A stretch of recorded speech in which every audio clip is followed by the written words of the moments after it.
Welcome to the Burisch Archive Podcasts, a series of focused discussion around the controversial claims of Dr. Dan Burisch. From science to geopolitics. Today, we are attempting a pretty ambitious deep dive. We're looking at one of the most, improbable career paths I think I've ever come across in any of this material. It's a real challenge to piece together. It is. So our mission for you today is to try and trace the path of Dr. Dan Burisch. Here's a man who, he starts his life dedicated to microbiology, looking at cells under a microscope. A total lab prodigy. Exactly. And we need to understand how that very specific, very niche scientific skill set somehow propels him to the absolute highest seat of a global shadow government authority. Right, to becoming the figure simply known as MJ1. It's a fundamental paradox, isn't it? I mean, how do you get from histology and medical microbiology to becoming the chief of operations, the COO for the Majestic? And not just a figurehead. We're talking about a global decision maker.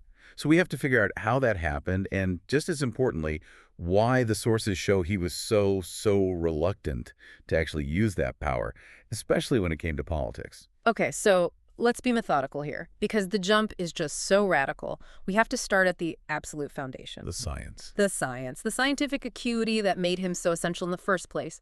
Where does it all begin? Well, sources, they paint a very clear picture of him as a genius from the start. This wasn't a hobby. He gets his first microscope at 5 years old. Five. And by the time he's 8, he's not just playing around with it. He is being personally mentored by the director of pathology at Long Beach Memorial. Wow. A major hospital. A major California hospital. You have to absorb that for a second. Yeah. At 8 years old, he's in a professional lab environment, learning from the absolute top. This was a deep, lifelong passion for the tiniest structures of life. And his formal education later on, it didn't broaden out. It actually got even more specific, right? And that specificity seems to be the literal key that unlocks everything for him. That's the perfect way to put it. His training was hyper-focused. The crucial detail here is that his PhD studies at SUNY, they were actually paid for by Dr. Teller. Wait, Edward Teller Yep. of the Manhattan Project. The very same, who, not so coincidentally, was involved with the Committee of the Majority. So the connections are there from the beginning. And what was Teller funding? What was their research? It's centered on glycoproteins, specifically a very particular kind, antifreeze type glycoproteins, or AFGPs. Okay, break that down for us. What are those? Think of them as essential stabilizing structures. They're proteins that help biological systems survive in really extreme conditions. And this exact, highly specialized focus on AFGPs. That was the explicit reason, the documented reason for his recruitment into Project Aquarius. So it's the ultimate irony, isn't it? The entry point into this whole world of shadow governments and alien contact, it wasn't spycraft or military prowess. Yeah. It was a protein structure. It was a protein structure.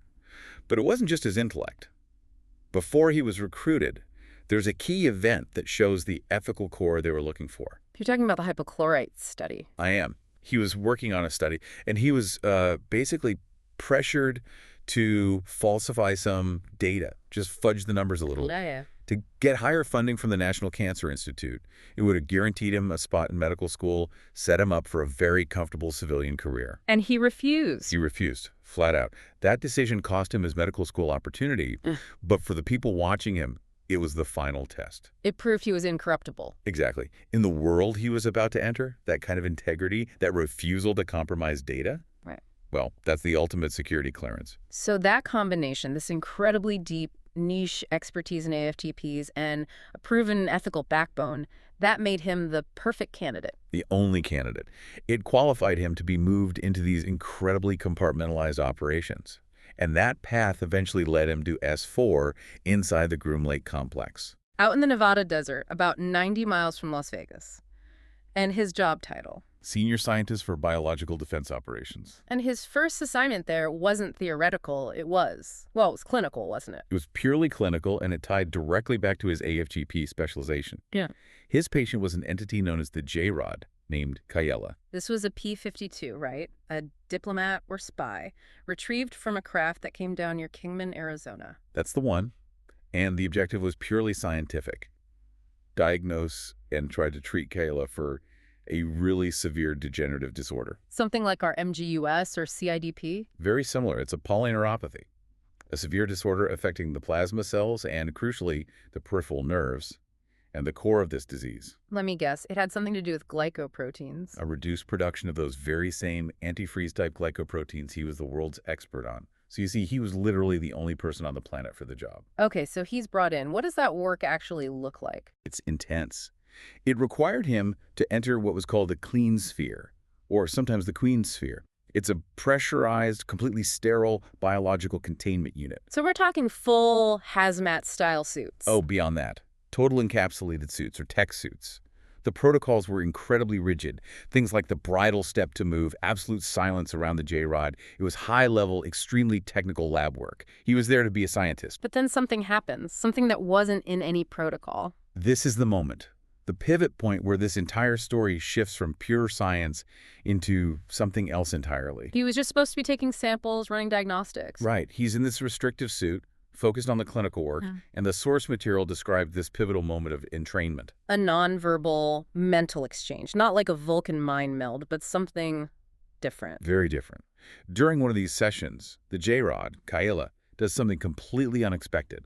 It moves, climbs onto Burisch's chest, and initiates this psychic exchange, a rapid internal download of information. A technology transfer, but a biological one. A flood of pure data.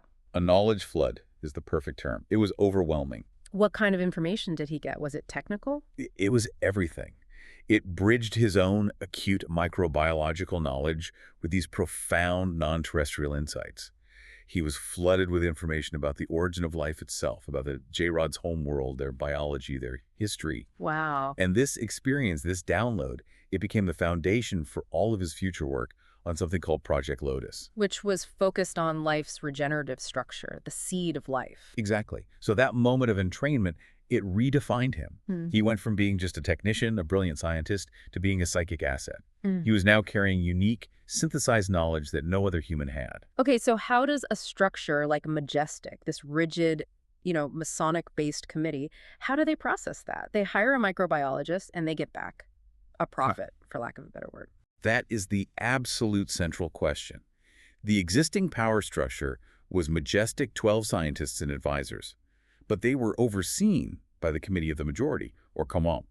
33 powerful men, very traditional, very structured. So giving the keys to the kingdom to a lab scientist who just had a psychic experience, that must have caused some friction. You'd think so, but Burisch's unique, synthesized knowledge, the stuff he learned from the entrainment, it made him indispensable.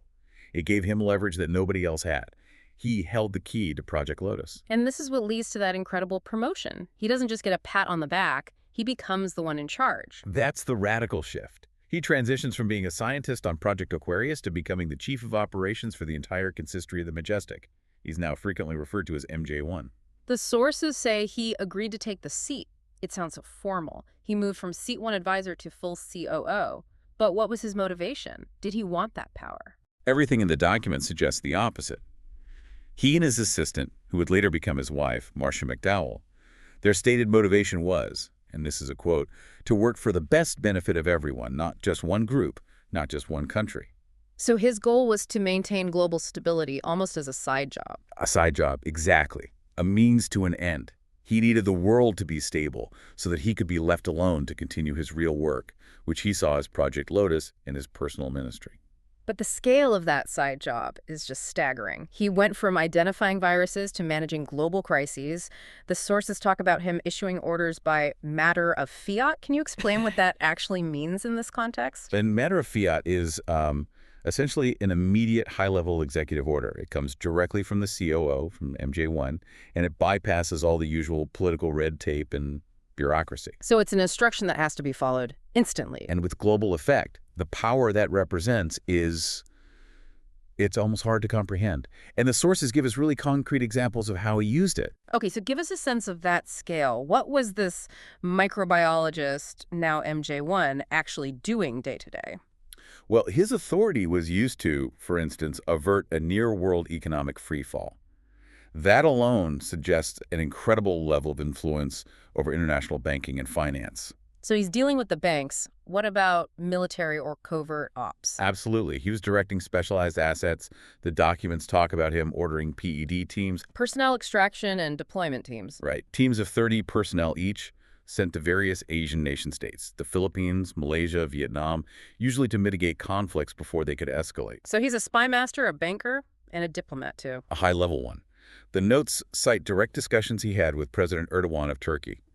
The topic was clarifying border displays between Turkey and Russia to cool down a potential flashpoint in the region. Finance, military deployment, diplomacy, that is a massive, massive leap from the clean sphere. It's a different universe. But what's so compelling, and what we have to keep coming back to, is this constant tension. He has this immense documented power, but a deep personal aversion to using it for political manipulation. It's the defining theme of his time as MJ1. He expresses genuine, deep concern over things like the methane hydrates melting in the Arctic or variations in the Atlantic conveyor current. But he maintains that his power is for stability only, not for picking political winners and losers. He explicitly said he was, quote, seated here for my sister-in-law and for the best benefit of everyone. He saw himself as an advisor, an impartial guide, not a king. And that preference for non-intervention really comes to a head over politics in the United States. Yes, this is a crucial point. We see this confirmed in the source material, specifically about a briefing for then-President Trump. That's right. The documents confirm a scheduled 15 minutes call with Mr. Trump tomorrow. And the topic was directly related to political action. Specifically something called Operation Jericho. Which is widely understood to be about potential intervention in the election. So he has the power. He has the meeting scheduled. He could, theoretically, change the course of American history. He could, but he expressed his very clear preference not to.